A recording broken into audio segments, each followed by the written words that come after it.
What's up, HyperFast Nation? On this episode of the show, we brought back a repeat guest. He is a developer who just went through a rebrand of his business, and we talked about that and how he's adjusted to the last 6, 7, 8 months of this market. Welcome back to the show, Chris Clark.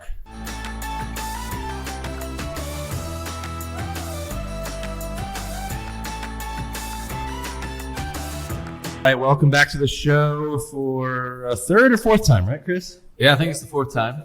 Yeah, it's been exciting to see your growth over the years from, starting out with flips, now doing bigger projects, changed up brokerages a couple times, and now you're going through a rebrand, right? That's right, yep. So I've had my company for a little over 5 years now, and I started out as Summit Realty Investment Group. And, over the years, just realized a lot of people could not remember it. And so, they would just call it Summit Realty, Summit. I got some crazy ones like Summit Investment Group Realty. And so, I figured trying to grow my brand recognition is important in this business. So shortened it and made it easier for everyone. So now we're just Summit Homes. Summit Homes. All right. That's easier for sure. Yep. I'm not confused either. Like, I guess with realty in there, people might have thought you were a brokerage. Right. Too, I got some of that as well. Yeah. Yeah. So yeah, it's 2 words, Summit Homes, easy to remember. How hard was it to do a rebrand? Because I think a lot of agents out there, investors too, they're probably at a lot of points in their lives thinking like, oh, I should switch brokerage, or I should switch my brand, or should I be personal, or make it more of a name? So like, how hard is it to actually switch your brand? Yeah, so this is something I've been thinking about for probably close to a year. Okay. And the reason I didn't is because I thought it would be, hard to go through that change. But once I actually decided to do it, it takes a little bit of planning, right? You got to redesign your logo, maybe get a new domain name, get a website up and running. But all in all, probably took me like less than a month of some behind the scenes stuff until I was ultimately ready to roll it out. But a month, not much time at all. How many hours, if you know, or guess? Less than 10. Okay, yeah, between 5 to 10. So yeah, not much time at all once I actually made the decision to do it. Yeah, I think for most agents or investors, unless you have like a really huge team, right, or huge brokerage, you're probably looking at like 5 hours of work, right, 6 hours maybe. Yeah, I'm a relatively small operation, yeah. So for me it was quite easy. Yeah, like if you're, I remember, I don't know, 5, 6, 7 years ago, Century 21 did like a big national rebrand, and like I'm sure that took longer. They changed the logo up, and it, they took it from like the 1980s to whatever it looks like today. But so something like that obviously is going to take longer. But yeah, if you're a small operation, right? No, pretty easy. What's been the response so far? Pretty much all positive feedback. Yeah. I haven't had one person think it was a bad idea. Everyone, agrees. Much easier to remember. They like Summit Homes. So yeah, so far so good. Okay, tell us a little bit about your business, like where it's kind of evolved the last 6, 7, 8 months. With the second half of last year was slow. First quarter of this year has been fast, I think, for buyer activity at least. Yeah, up and down, kind of. Well, what's it been like for you, both kind of on the agent side and the investor developer side? Yeah, so I do have my license, but I rarely will work with a retail buyer or seller. Like, okay, I've helped family members and some of my best friends buy and sell, but outside of that, all my business is just of my own, my own projects. So I'll just talk about the development. It's been, obviously the COVID years were incredible. We were finishing a project and selling it first weekend, typically well above asking price. So that was a great time to be a developer and to be selling projects.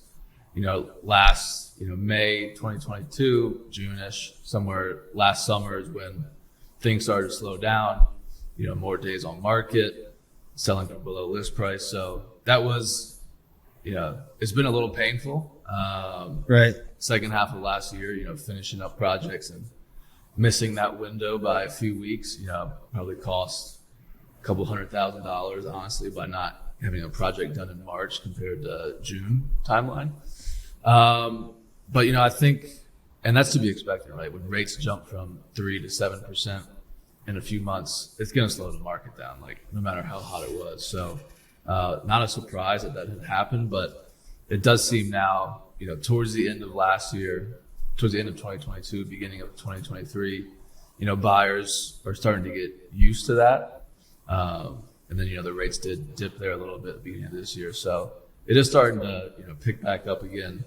I don't think it's going to get back to as crazy hot as it was there for that 2-year stretch, 3-year stretch, whatever it was. But, it does seem to be picking back up from the slowest points. It was a weird time for sure. Second half of last year, it was more, people like to be lazy intellectually and just be like, oh, this is 2008. Well, there were actual like foreclosures and real big price drops. And this was more of like the market kind of freezing almost. Like things just weren't moving, in a lot of places, not all.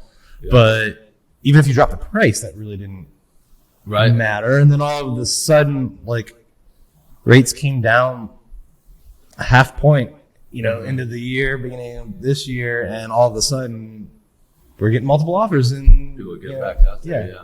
Crowded open houses and not just DC. Like I saw it with agents I work with in Florida and Arizona and Oregon, like everywhere. And it really, the demand got throttled with the tightening, monetary policy tightening, but the supply also got throttled down. So it was like this low demand, but even lower supply phenomenon. Yeah. And the supply is still pretty low. Yeah, we're 6.5 million homes short in the U.S. right now to meet current demand, and less than 1 million homes listed nationwide. Right. And I think it was way higher than that in 08 and 09. Yeah. Way more listings. Right. So, I mean, it has to do with social media and stuff, right? Everyone's on Twitter, tweeting out their expert opinions when people have no idea what they're talking about. And people see things, retweet things, and then they think they're experts. And I mean, that's how, we've all gone from, pandemic experts to Chinese spy balloon experts. Now I'm a banking expert. That's right. Yeah. But yeah, I think you said something that buyers got used to it. I think that's true. To borrow another pandemic term, I think some of them are realizing this is the new normal. Right. They're kind of over the shock, and then I don't know. It seems like anytime the rates drop a little bit, more contracts come in, and who knows where we'll end up. We seem to be bouncing around between 6 and 7. But a lot of people, in January said we would get below 6 this year, like into the low 5s even. And that kind of changed in February, and rates started going back towards 7. But now with, these bank problems going, bank runs happening, and the Fed kind of backstopping it, the bond market having its biggest drop in yield, I think, since the 80s or something. Like we're seeing 6s again, and inflation numbers didn't look as bad, I think, in the ones that came out this week. So, I think, who knows? I think we'll get into the 5s if this trend continues pretty soon. And I think that's going to help this buyer demand. Yeah, that's what supply imbalance get even worse. I'd always heard, the experts say that they think we'll be back in the 5s by this summer, which would be great. Yeah. Get even more buyers back out there. You got to think with like an election year coming up too. Like the administration is not going to want higher rates. Right. Like, going into that. Yeah. What have you been doing differently in the last 6-7 months in your business? Are you still acquiring at the same pace? Are you doing anything different with your finished products, or what if anything has changed? Still always looking to buy. Yeah. Definitely, being a little more conservative with the ARV estimates, right? So what it's going to sell for when I'm done with the renovation. Really not looking at anything that sold spring 2022. I think those prices are well inflated. Or if I am using that as a comp, right, maybe taking 5-10% off that sales price. Yeah. And then using that as, what I projected myself for. So, being more consistent with or conservative with my ARVs is definitely the big thing. And then working backwards from there, right? So if it still works, if the deal still works with that lower sales price or that more conservative sales price, then, I'll still buy it all day long. Because obviously deals are still going to sell, right? Just maybe at lower prices than what we were seeing, 12 or 18 months ago. And then, also focusing on location, right? Because in slower times, location seems to always, win out. If you have a great product and a great location, your house is still going to sell. Obviously, as buyers have more, options, right? There's less buyers out there. They can be a little more picky. They're going to favor the homes that are in the great neighborhoods. What areas and types of deals are you looking into right now? Yeah, so my focus has always been in DC. Okay. And with inside DC, my favorite neighborhoods are, Capitol Hill, all the Capitol Hill neighborhoods, Southeast, Northeast. Those seem to always sell pretty well. What about, we typically don't get like super geographic specific on the show, but this probably could apply to many markets because you're seeing this trend in other cities. This focus on the missing middle. And Arlington now is, doing upzoning, right? Arlington, for those of you not familiar, is right outside of DC, Northern Virginia suburb. Lots of single family, zoning, and now they've just approved plans where single family zoning, you'll have by right to do quadplexes, and I think even eight unit condos or apartments in some areas. Would those changes have you cross the river and come and start looking in Arlington? Yeah, I mean, Virginia seems to always be hot. Like Northern Virginia, Arlington, Alexandria neighborhoods. I don't know. I could be wrong. It seems like they've barely been affected by, the slower demand. But, certainly not in. That's certainly true for townhomes and single families. Although someone on our team, the Carrie Shull team here, just had like 10 offers on a $200,000 condo in Arlington. Really? So we're seeing it in condos too, even in Arlington. Yeah. So I'm always open to doing deals in Northern Virginia as well, like Arlington. I actually have one in Old Town right now, Old Town Alexandria. So I'm always open to those markets as well. Would I start like focusing more on those? It's definitely something I've thought about. Yeah. As DC, they don't always have the best publicity sometimes. I think the crime rate is up there and some stuff like that. So it's definitely something I've considered is kind of moving my focus from, let's say 95% of my projects are in DC, maybe doing more of a 50-50, half in DC, half in Northern Virginia as, stuff like the missing middle, like you mentioned. That could be interesting, right? Because it used to be you could buy like in a really good neighborhood in Arlington, a tear down home for $1 million. Right. You build it for $1 million and you sell it for $2.5 or so, right? I'm kind of throwing rough numbers out there now, but now all of a sudden that $1 million tear down that has an out sale of $2.5, right? You could, I don't know what the acquisition price would be, but right. You might be able to put four 2-bedroom condos on it that each sell for like $850, right? So now you've got $3.5 million of out sale, and it probably won't cost you that much more to do. I mean, it's probably this similar building footprints.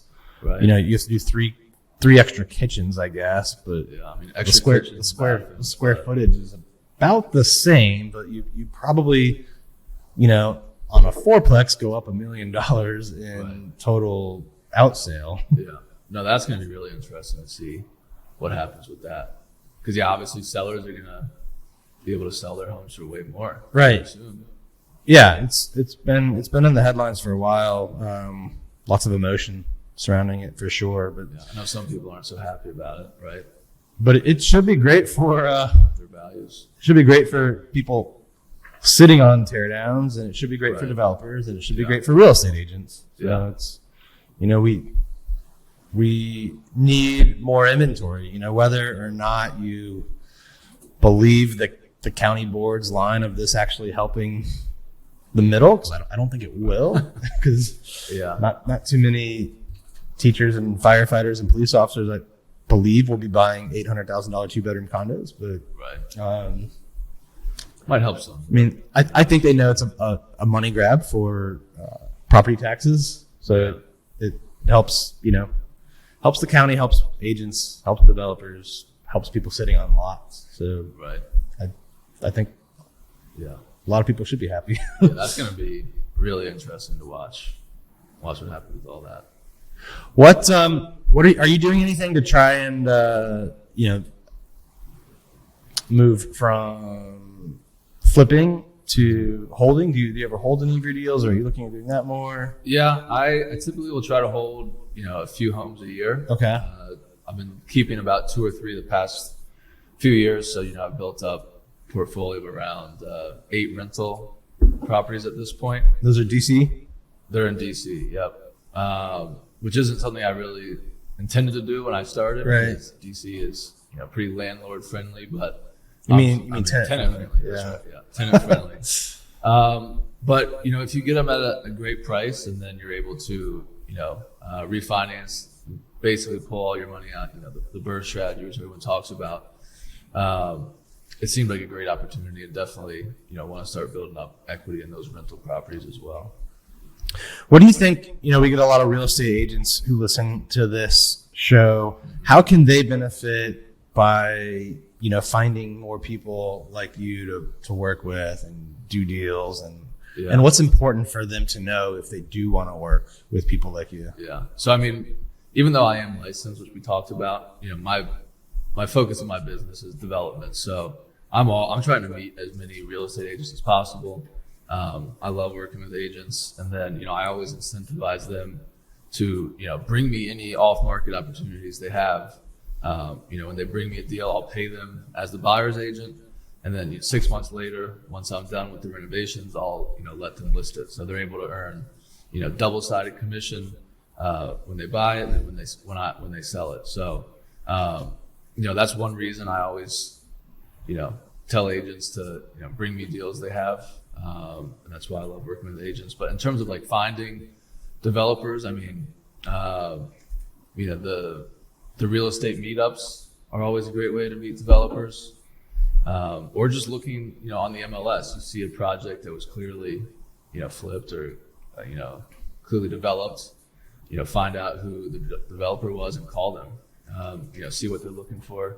I've actually had several agents, see some of my completed projects, and then they tell me they have a pocket listing nearby and see if I'd be interested in it. So that's definitely one way agents have reached out to me. And if people are listening or watching this on YouTube and they do want to get in touch with you or learn about sending you deals, how do they do that? So my email is chris@summithomesdc.com. All right, chris@summithomesdc.com. Thank you once again for another great episode on the show. It's been a pleasure having you on. For everyone listening and watching, thank you again for tuning in. Please make sure you hit the subscribe button and share this episode with other people that you think would benefit. We'll see you next time.